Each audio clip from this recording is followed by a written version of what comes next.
নমস্কাৰ মই আজি এটা বিশেষ কাৰণত আহিছো আপোনালোকৰ মাজলৈ যে এই বিজেপি চৰকাৰে কৈছিলে যে জনজাতি সকলক প্ৰকৃত তেখেতলোকৰ ৰাজনৈতিক মৰ্যাদা দিয়া হ'ব সামাজিক মৰ্যাদা দিয়া হ'ব আৰু জনজাতি সকলৰ কাৰণে চৰকাৰে কৰিবলৈ যি কৰিব লাগে তাকে কৰিবলৈ প্ৰস্তুত বুলি নিৰ্বাচনী ভাষণ আছিল কিন্তু আমি দেখা পালো যে সোণোৱাল কছাৰী স্বায়ত্তশাসিত পৰিষদৰ নিৰ্বাচন পতা কাল আজি বহু দিনৰ আগতে উকলি যোৱাৰ পিছত যে সোণোৱাল কছাৰীসকলৰ উন্নয়নৰ ক্ষেত্ৰত বহুত স্থবিৰ হৈ গ'ল আনকি ছাত্ৰ ছাত্ৰীসকলে পাবলগীয়া জলপানী ক্ষেত্ৰত আজি পলম হৈ গ'ল আৰু পাব নাপায় আমি নাজানো এতিয়া এনে ব্যৱস্থা হৈ গ'ল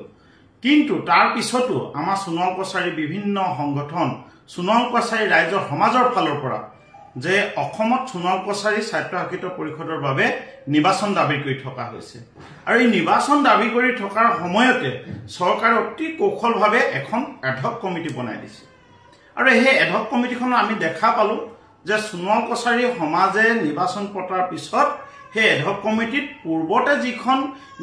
মানে অট'নমাছৰ বডি আছিল সেই বডিত থকা ব্যক্তিসকলকে আজি মানে চিফ দিলে তাৰ এক্সিকিউটিভ মেম্বাৰ দিছে দি মিলি তেখেতলোকে গঠন কৰিলে এটো অতি দুৰ্ভাগ্যজনক কাৰণ জনগোষ্ঠীটোৱে এডহক কমিটি বিচৰা নাই আমাৰ সোণোৱাল সমাজে এডহক কমিটি বিচৰা নাই আমাৰ সোণোৱালসকলে কৈছে নিৰ্বাচন পাতক তাত লাগিলে ক'বলগীয়া নাই বিজেপি জিকি যাওক আমাৰ ক'ব লগা নাই বা কংগ্ৰেছে জিকক ৰাইজৰ দলে জিকক এজেপিয়ে জিকক কোনে জিকক বা নিৰ্দলীয় জিকক আমাৰ ক'ব লগা নাই আমাৰ কথা হৈছে যে নিৰ্বাচন প্ৰক্ৰিয়াৰে কিয় এই অট'নমাছ বডিখন গঠন কৰা নাই নিৰ্বাচন প্ৰক্ৰিয়াৰে আমি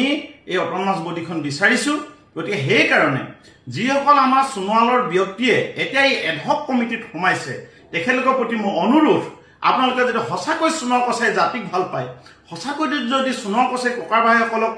আগুৱাই নিয়াটো বিচাৰে তেতিয়াহ'লে আপোনালোকে এই বডিখনৰ পৰা পদত্যাগ কৰি এটাই দাবী কৰক যে আমাৰ সোণোৱাল কছাৰী অট'নমাছৰ নিৰ্বাচন লাগে কাৰণ আমি যিসকল নৱপ্ৰজন্ম যিসকল উদীয়মান যুৱক উঠি আহিছে যিসকলে আজি নিৰ্বাচনীৰ জৰিয়তে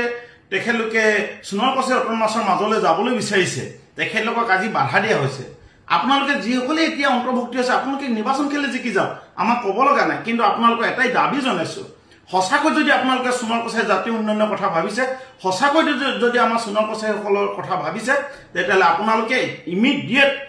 সোণোৱাল কছাৰী এডহক কমিটিৰ পৰা পদত্যাগ কৰি চৰকাৰক এটাই দাবী জনাওক আমি এই এডহক কমিটি নাথাকো আমাৰ সোণোৱাল কছাৰী জনগোষ্ঠীয়ে নিৰ্বাচন বিচাৰিছে গতিকে নিৰ্বাচন পাতিবলৈ আহ্বান জনাই আপোনালোকে এই বডিৰ পৰা পদত্যাগ কৰি আমাৰ সোণোৱাল কছাৰী ৰাইজক বিশেষকৈ যুৱ প্ৰজন্মক বিশেষকৈ মহিলা